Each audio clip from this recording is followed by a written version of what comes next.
Bapak Ibu, selamat hari Minggu, selamat hari beribadah kepada kita.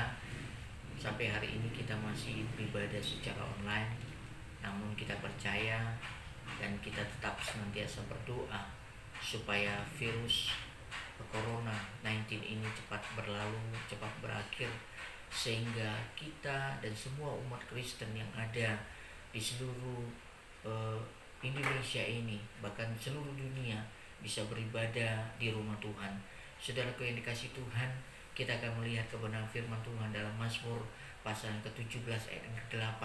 Demikian firman Tuhan, dikatakan, peliharalah aku seperti biji mata Tuhan, sembunyikanlah aku dalam naungan sayap-Mu. Saudaraku yang dikasih Tuhan, lewat kebenaran firman Tuhan ini, saya mau ambil sebuah judul bagi kita, yaitu biji mata Tuhan. Bapak Ibu Saudara yang dikasih Tuhan, di sini pemazmur menggunakan dua lambang yang mengingat kembali kasih dan perhatian Allah terhadap umatnya yang setia. Yang pertama, dia menggunakan lambang biji mata. Biji mata adalah metafora Ibrani yang menyatakan sesuatu yang sangat bernilai dan sangat disayangi. Yang kedua, dia menggunakan lambang naungan sayap-Mu. Ini merupakan metafora yang diambil dari seekor induk ayam yang melindungi anak-anaknya dengan sayapnya. Jadi menggunakan dan naungan sayap ini mengungkapkan sebuah perlindungan yang lembut. Kalau kita membandingkan dalam ayat Mazmur 36 ayat 8, 57 dan ayat yang kedua, Saudara. Kristus di sini menggunakan metafora ini untuk apa? Menyatakan kasihnya kepada Israel. Itu bisa kita lihat dalam Matius 23 ayat 37. Di sini kita lihat semua orang percaya harus berdoa agar Allah menjangkau untuk menolong kita pada saat-saat bahaya, sebagaimana seseorang secara naluri bertindak untuk melindungi biji matanya dari bahaya.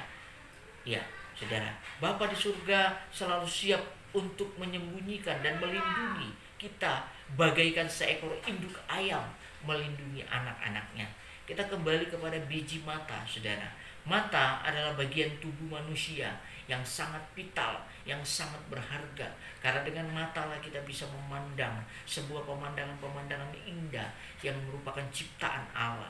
Alkitab menuliskan di dalam Matius pasal yang ke-6 ayat 22 bagian A, di sana dikatakan mata adalah pelita tubuh. Saudara, mata merupakan pelita tubuh. Mata merupakan sesuatu hal yang berharga, yang bernilai di dalam tubuh kita, saudaraku.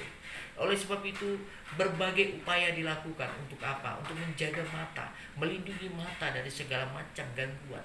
Debu atau tangan orang jahil, tidak seorang pun kita izinkan menyentuh mata kita. Oleh sebab itu, tidak terbayangkan bila kita disebut mata Tuhan. Pastilah kita ini orang yang sangat istimewa. Baginya diperlakukan secara khusus, seperti ada tertulis dalam Zakaria pasal 2 ayat 8.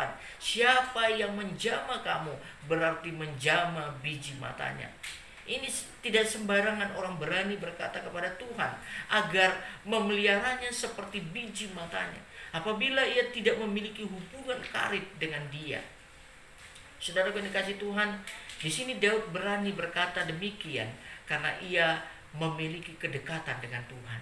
Sehingga Daud senantiasa mempersilahkan Tuhan menyelidiki dan mengkoreksi hatinya. Tidak ada sesuatu pun yang ia sembunyikan, saudara.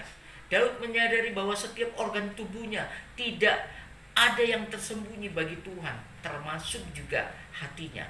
Dalam Mazmur pasal 139 ayat 1, 13 dan 16 dikatakan di sana, untuk pemimpin biduan, Mazmur Daud, Tuhan, Engkau menyelidiki dan mengenal aku, sebab Engkaulah yang membentuk buah pinggangku, Engkaulah yang membentuk buah pinggangku, menenun aku dalam kandungan ibuku. Matamu melihat selagi aku bakal anak, dan dalam kitabmu semuanya tertulis hari-hari yang dibentuk sebelum ada satupun daripadanya. Di sini Daud tidak takut bila hatinya dikoreksi, terus menerus diselidiki Tuhan, sehingga dia sendiri mengundang Tuhan untuk apa? Untuk melakukannya. Dalam Mazmur pasal 139 ayat 23 itu dikatakan, selidiki aku ya Allah, dan kenallah hatiku, ujilah aku dan kenallah pikiran-pikiranku. Saudara yang dikasih Tuhan, kita harus menyadari bahwa mata Tuhan tidak dapat kelabu. Dia dapat melihat keberadaan hidup kita sampai ke relung-relung hati yang terdalam. Jadi jangan menyembunyikan sesuatu dari Tuhan. Bila ada sesuatu yang tidak benar, berkatalah jujur kepada Roh Kudus, maka Dia akan memimpin kita ke jalan yang benar. Bila Roh Kudus memerintahkan kita untuk melakukan sesuatu, kita harus taat. Namun untuk menjadi biji mata Tuhan, kita harus memiliki kehidupan yang berkenan dan senantiasa menyenangkan hati Tuhan. Taat melakukan kehendak Tuhan adalah langkah untuk menjadi biji matanya. Puji Tuhan, Tuhan Yesus memberkati kita. Kita berdoa. Bapa dalam surga, kami bersyukur dan berterima kasih. Hari ini Kau mengingatkan kami untuk menjadi biji mata-Mu. Terima kasih Tuhan. Terpuji nama-Mu. Berkatilah seluruh jemaat-Mu. Berkati kaum bapa, berkati kaum ibu, berkati anak-anak mereka. Terpuji nama-Mu. Dalam nama Yesus, haleluya. Amin.